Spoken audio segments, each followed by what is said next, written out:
अच्छा सर, इस वक्त हम मिनी स्विट्ज़रलैंड में मौजूद हैं। यहाँ पे क्रशिंग मशीन भी मौजूद है और ये छोटे छोटे रॉक्स भी मौजूद हैं। तो ये क्या काम हो रहा है यहाँ पे? देखिए बात ये है ना कि फिर मैं वही बात करूँगा अपने लाटिस को, क्योंकि हमने तो रोड प्रोफाइलिंग की है। रोड तो आपको पता है सारा नेटवर्किंग रोड का बन चुका है। इसलिए मैं बार बार एक चीज़ जिक्र करता हूँ, रिपीटेडली कह रहा हूँ कि 60% काम मुकम्मल हो चुका है। जो बकाया काम है आप देखें ना, ये स्टोन पिचिंग यहाँ पे हो रही है, सारा जितना पत्थर ये पहुँच गया। आप अंदाजा लगाए जितने भी आपने प्रोजेक्ट देखे होंगे ना, जब ये रोड बन गया, निकला, कम्पैक्ट हो गया, तो उसके ऊपर जो है वो असफाल्ट करते हैं या उसके ऊपर पीसीसी करते हैं, प्लेन सीमेंट कंक्रीटिंग के रोड बन गया। लेकिन हम इस तरह नहीं करते।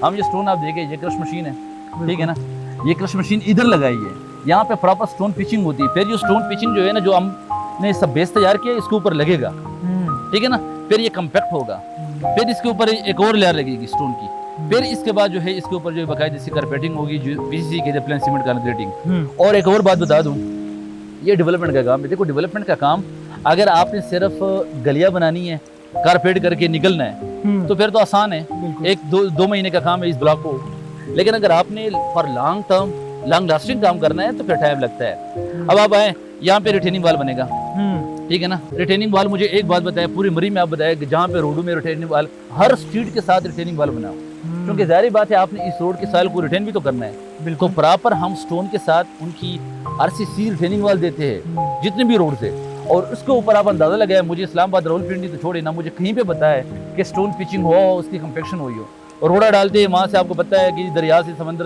उसे रिवर से ना गाड़ियों में लोड करके वो डाल देते हैं, फिर कंपेक्ट करते हैं, ऊपर से असफाल्ट करते हैं। लेकिन हम प्रॉपर स्टोन पिचिंग करते हैं, इसमें बड़ा खर्चा आता है, पत्थर लेके आना, यहाँ पे डिलीवर करना, क्रश मशीन से उसकी पिचिंग करना, और या इसके ऊपर लगाना, फिर कंपेक्ट करना।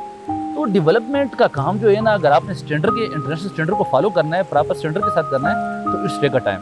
तो यानी कि ये लॉन्ग लास्टिंग आप एक प्रोजेक्ट को लेके चल रहे हैं और फ्यूचर के बारे में सोच रहे हैं कि आइंदा 40, 50, 60 साल बाद अगर ये रोड्स हों तो ये तब भी सस्टेन कर रही हूँ। सस्टेन कर रही हो। देखो इंफ्रास्ट्रक्चर मोस्ट इंपॉर्टेंट है। हमारे पाकिस्तान में आप देखें, जहाँ पे जो इंफ्रास्ट्रक्चर है ना, तो तबाही क्यों आती है?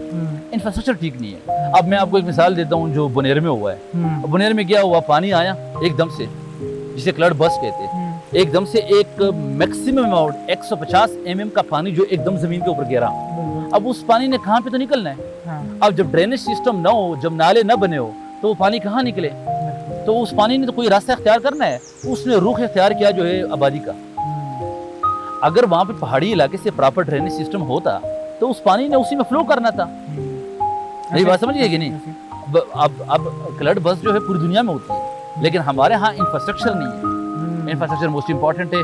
दरख्त की कटाई नहीं होनी चाहिए, केपीके में बहुत सारी होती है। तो हमारे अल्हम्दुलिल्लाह आपने देखा, हमने गलियों में भी, रोडों पे, हर जगह पे कोई भी दरख्त नहीं काटी। और हम जहाँ पे जिसके प्लॉट में भी दरख्त आती है ना, उसको भी इंशाल्लाह बताएंगे कि किस तरह हम उस दरख्तों के अंदर आपका घर बना के देंगे। जबरदस्त, यानी एक फुल फ्लेज प्लान है। जी इंशाल्लाह।